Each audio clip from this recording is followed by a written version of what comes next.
చేపట్టిన వెంకటేష్ గౌడ్ గారికి మరియు ఈరోజు ముఖ్య అతిథి మన ఎంపీ గారు బొడాన్ నాయక్ గారు రామ్ నాయక్ గారు రవికార్ గారు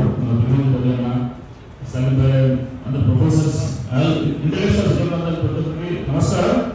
సో ఈ కార్యక్రమాన్ని నేను కొంచెం విజిట్ చేసిన, బట్ ఇలాంటి కార్యక్రమాలు చేపట్టాలి.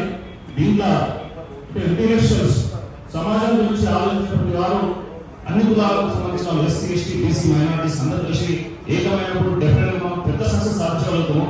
బట్ డివైడ్ అండ్ రూల్ అనే పాలసీ అనేది నడుస్తున్నాం ఎప్పుడు, బట్ మనం యూనిట్ అయినప్పుడు మాత్రమే లక్ష్యం మనం అనుకున్న లక్ష్యం సాధించవచ్చు.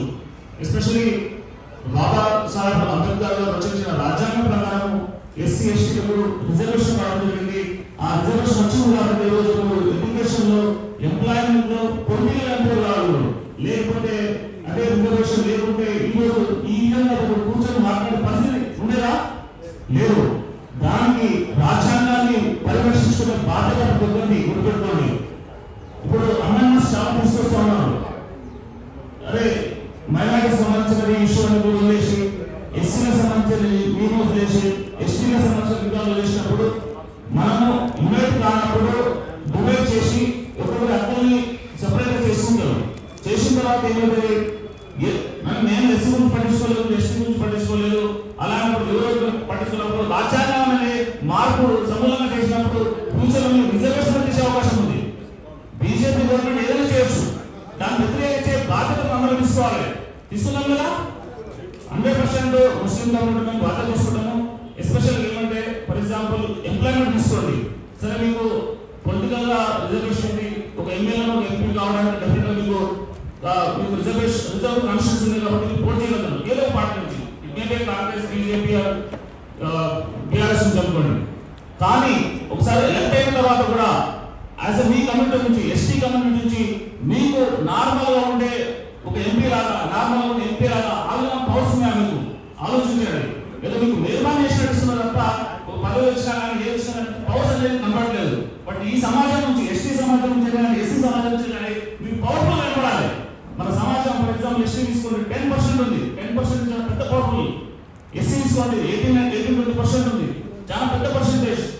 సో రాజ్యాంగం రచించిన డాక్టర్ బిఆర్ అంబేద్కర్ గారు మనకు ఇచ్చిన ఈ పవర్ యూటిలైజ్ చేసుకోవాలి. పాపులేషన్ ఉంది, మనకు పవర్ ఉంది, ఆ పవర్ యూటిలైజ్ చేసుకోవాలి అనుకుంటున్నాను. ఎస్పెషల్లీ ముస్లిం కమ్యూనిటీ తీసుకున్నప్పుడు మాకు రిజర్వేషన్ అనేది లేదు. ఈవెన్ 13-14% ముస్లిమ్స్ ఉన్నా కానీ ఎస్పెషల్గా తీసుకున్నా కానీ దేశం మొత్తంలో ఎంపీస్ కానీ ఎంపీఎస్ కానీ తక్కువ పర్సెంటేజ్ ఉన్నారు. దీంట్లో ఏంటి, ఒకటి ఆర్థికంగా బాగా వెనుకబడము, education as well as employment కూడా చాలా వెనుకబడము, పొలిటికల్ అసలు ఎంప్లాయ్మెంట్ లేకపోవడం, ఇవన్నీ కారణాలు ఉన్నాయి. దీనికి డెఫినెట్ గా అందరి సపోర్ట్ అవసరం. ఎస్సీస్ అవసరం, ఎస్టీస్ అందరూ తీసుకోవాలి.